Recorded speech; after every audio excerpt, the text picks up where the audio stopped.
تو اللہ کے حبیب صلی اللہ علیہ وسلم کے صحابہ نے قربانی کی داستانیں رقم کی ہیں۔ اس لیے بھائی ایمان کا تقاضا یہ ہے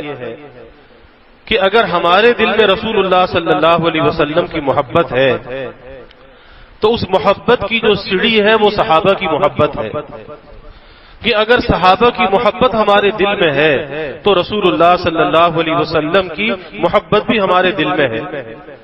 اور اگر صحابہ کی محبت اور ان کی قربانیوں کی عظمت ہمارے دل کے اندر اگر نہیں ہے تو پھر ہمارے دل میں رسول اللہ صلی اللہ علیہ وسلم کی محبت بھی نہیں ہے، کیونکہ ایمان جو ہم تک پہنچا ہے وہ براہ راست رسول اللہ صلی اللہ علیہ وسلم سے نہیں پہنچا، اس کا سب سے پہلا وسیلہ ہے صحابہ اکرام رضوان اللہ علیہم۔ کیونکہ آج ایسی تحریک دنیا کے اندر موجود ہے کہ جو صحابہ کی تنقیص کرتے ہیں اور صحابہ پر اعتراض کرتے ہیں، صحابہ پر سب و شتم کرتے ہیں، تو یاد رکھیے کہ ان کا دین اور اسلام سے کوئی تعلق نہیں، وہ تو دین دشمن ہے۔ کہ صحابہ نے جو قربانیت اس دین کے لیے دی ہے اور آج یہ دین اگر ہم تک محفوظ حالت میں پہنچا ہے تو یاد رکھیے کہ اس میں ہماری اور آپ کی کسی قربانی کا دخل نہیں ہے۔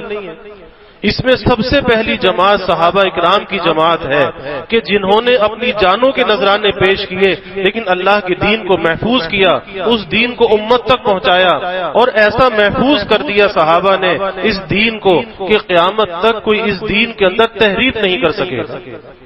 کیونکہ قیامت تک ایک جماعت ایسی رہے گی جو حق اور سچ پر رہے گی اور حق اور سچ کو بتلاتی رہے گی۔ تو ہمیں یہ دعا کرنی چاہیے کہ یا اللہ تو ہمیں ان اہل حق میں سے کر دے کہ جو جماعت قیامت تک حق پر رہے گی۔ اسی لیے اللہ کے حبیب صلی اللہ علیہ وسلم نے فرمایا تھا کہ میری امت میں 73 فرقے ہوں گے، اس میں سے 72 جہنم میں جانے والے ہوں گے اور ایک فرقہ جنت میں جانے والا ہوگا۔ تو پوچھا گیا کہ یا رسول اللہ صلی اللہ علیہ وسلم وہ جنت میں جانے والا کون ہوگا؟ تو آپ نے فرمایا ما انا علیہ و اصحابی، کہ جو میرے طریقے پر ہوگا، میرے صحابہ کے طریقے پر ہوگا، وہ جنت میں جانے والا ہوگا۔ تو قیامت تک کے لیے ہمیں یہ بتا دیا گیا کہ جو صحابہ کے طریقے پر چلنے والا ہے وہ اہل حق میں سے بھی ہے اور وہ جنت میں جانے والا بھی ہے، اور اگر صحابہ کے طریقے کو چھوڑ دیا، اس راستے کو چھوڑ دیا، وہ حق سے بھی بھٹک گیا اور وہ جنت سے بھی محروم ہو گیا اور وہ جہنم کے قریب ہو گیا، اس نے جہنم اپنے اوپر لازم کر لی۔ اس لیے بھائی اس دنیا کے اندر جو جتنے بھی فتنے ہیں دین کے رنگ میں ہیں، آج بہت سے فتنے موجود ہیں، کیونکہ یہ میڈیا کا زمانہ ہے،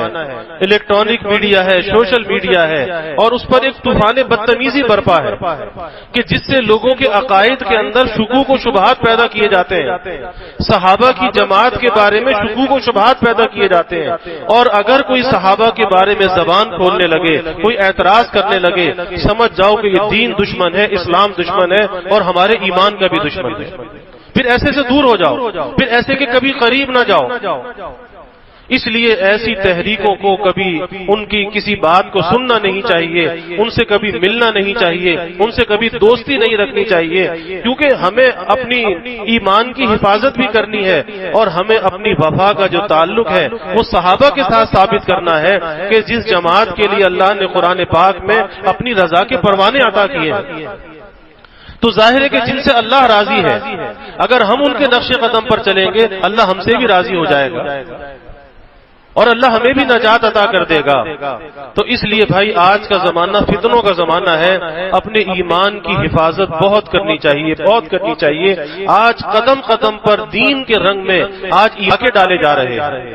اور وہ ایمان پر ڈاکہ ڈالنے والے واردات کا طریقہ ان کا یہی ہے کہ یا تو کہتے بھائی علماء کے پاس مت جانا، علماء سے دور رہو، علماء کی بات مت سنو، سمجھ جاؤ کہ یہ دین کا رہزن ہے، یہ رہبر نہیں ہے، رہزن ہے، یہ ہمارے دین اور ایمان پر ڈاکہ ڈالنا چاہتا ہے، جو ہمیں رہبروں سے دور کرنا چاہتا ہے۔ کیا رہبر سے دور ہو کر کبھی کوئی منزل پا سکتا ہے؟ علماء تو ہمارے محسنین ہیں، علماء تو ہمارے رہبر ہیں، اگر ہم نے علماء کو چھوڑ دیا تو ہم کیسے منزل کو پا سکتے ہیں؟ کبھی بھی ہم منزل کو نہیں پا سکتے. ہاں رہبر کی رہبری میں اگر آدمی چلتا رہے تو منزل کو پا لیتا ہے. علماء بھی ہمارے رہبر ہیں اور صحابہ بھی ہمارے رہبر ہیں. اس لیے بھائی ہمیں ان کی بات کو سننا بھی ہے, اس کو ماننا بھی ہے اور ان کے قریب بھی رہنا ہے. اگر ہم ان کے قریب ہیں تو ہم حفاظت کے حصار میں ہیں, اور اگر ہم کسی کی باتوں میں آ کر ان سے دور ہو گئے تو حفاظت کے حصار سے نکل جائیں گے, اور سب سے بڑا جو نقصان ہوگا وہ ہمارے ایمان کا. اس لیے کوشش یہ کرنی چاہیے کہ ہم اپنا ایمان سلامتی سے بچا کر اپنی قبر تک لے جائیں. اگر ایمان قبر تک ہم لے گئے واللہ ہم کامیاب ہو جائیں گے. اللہ تعالی ہمیں توفیق عطا کی عظمت, صحابہ کی محبت